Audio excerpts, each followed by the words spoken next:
Como fica uma pessoa que tira a vida do outro pelas costas? Isso aconteceu com meu filho e eu estou com dificuldade. A ficha não caiu. Acredito que o filho dela tenha sido a vítima, né? Isso. Eu também penso assim. Vamos trabalhar por essa ótica. Voltamos à questão da perda dos filhos. A gente tem muita dificuldade para trabalhar a questão da perda dos filhos. E nas etapas do luto, a primeira etapa do luto é a negação. Isso não aconteceu, não é possível. Isso não pode ser verdade. Isso não é verdade, não pode ser, não pode ser. Não, ele está viajando, mas ele vai aparecer, ele vai aparecer. Isso é o primeiro período. É o período da negação. Então, esse período é uma fase que varia de pessoa para pessoa. E é uma fase difícil, porque a pessoa rejeita quando você quer conversar. Às vezes ela até ouve, está balançando a cabeça, mas por dentro ela diz assim, eu não quero ouvir isso, eu não quero ouvir isso, eu não quero ouvir isso. E as pessoas vão dizer, olha, sabe o que acontece? Seu filho desencarnou, mas eu não quero ouvir isso. Ele não desencarnou, ele está vivo, não, nunca. Eu não quero ouvir, eu não quero aceitar essa realidade. Então, essa primeira fase é uma fase que cada pessoa tem um tempo para que ela aconteça. Eu conheço pessoas que passaram anos negando que isso teria acontecido. Não aceitava de jeito nenhum, eu não posso aceitar isso. Eu não posso aceitar isso, mas isso é a realidade. Isso é a realidade, mas eu não posso. Por quê? Porque a pessoa não consegue trazer para dentro do seu eu a realidade daquilo que está acontecendo. No caso seu específico, provavelmente isso aconteceu há pouco tempo. Então a gente tem que ter realmente paciência conosco mesmo, porque a gente demora um pouco mais para digerir isso. É difícil digerir.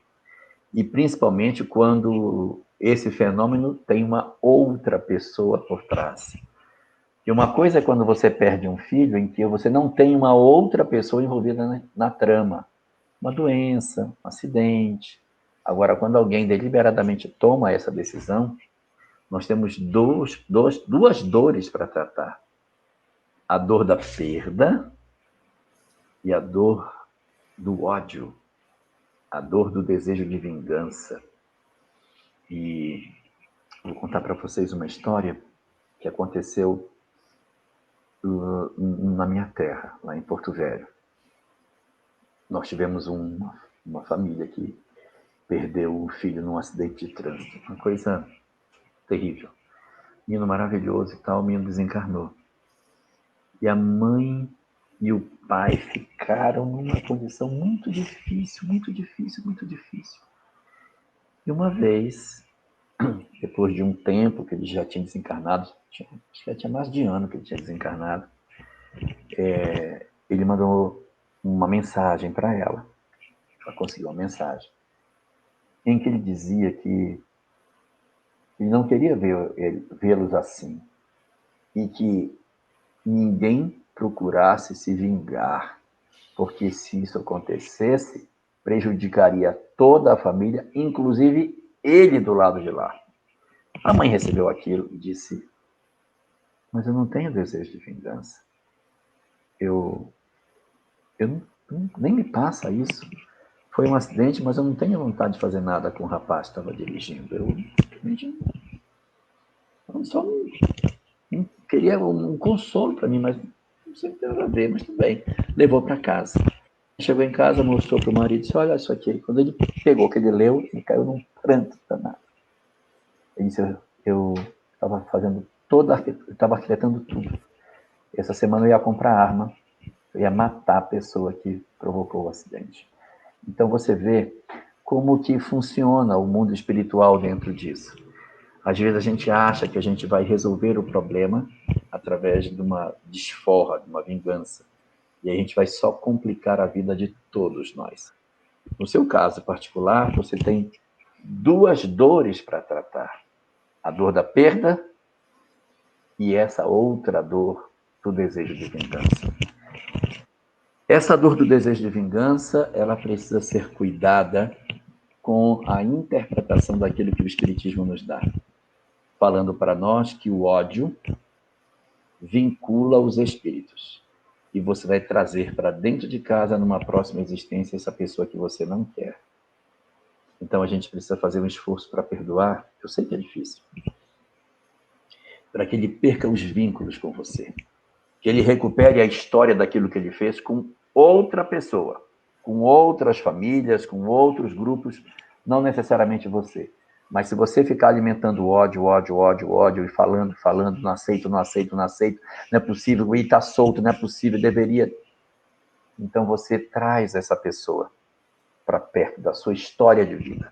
Além dos processos de perturbação espiritual que a gente acaba ganhando por conta disso. Uma pessoa que faz esse ato deslocado, ela não age sozinha, ela age perturbada por uma série de entidades que querem o mal dele. E quando percebem que você também quer o mal dele, o inimigo do meu inimigo é meu amigo.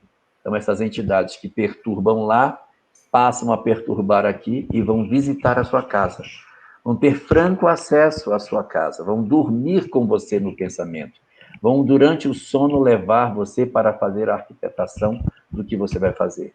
Vão ser suas companhias inseparáveis. Tenho certeza que não é isso que você quer. Então, é difícil. É difícil. Talvez você precise de uma terapia para ajudar nesse processo.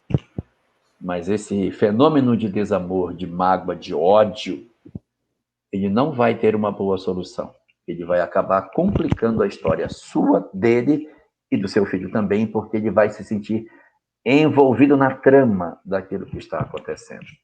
O companheiro que produziu o ato que fez pode ter sido apenas um instrumento. A desencarnação do seu filho poderia estar programada para esse período. Existem situações nas quais a gente está programado para desencarnar numa certa idade.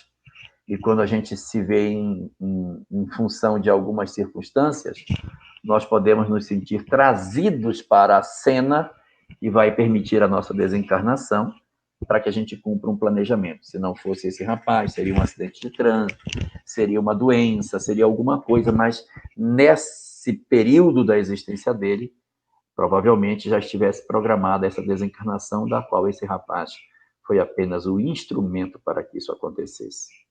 Agora, para cuidar da saudade, que é um processo mais longo, esse é mais demorado, esse demora décadas, para a gente poder ir agasalhando isso no coração, aceitando o ocorrido e modificando os nossos corações para para aquilo que a vida pede, vai precisar de tempo. E o conhecimento espírita é tão importante nessa hora.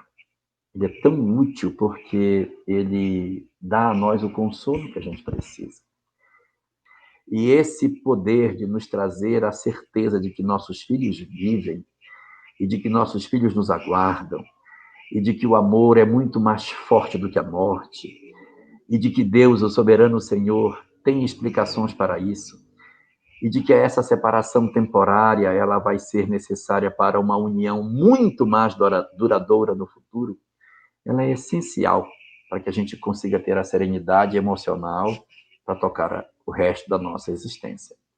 Então, esse conhecimento espírita ele é muito importante, tanto para que a gente se fortaleça diante da perda, como que a gente entenda a necessidade de desalgemar as nossas almas desses outros companheiros que são tão infelizes, para que a gente não construa no futuro famílias perturbadas pela presença de indivíduos que vão ser, na verdade, rejeitados por nós desde o nascimento, porque eles vieram para o nosso lar, não foi atraído pelos laços de afeto, mas atraídos pelo desamor imenso que nós temos por essas criaturas e que fizeram que eles já nascessem perto de nós. Não se condene a isso. Faça uma nova história. Trabalhe o perdão, eu sei que é difícil, mas é preciso fazer.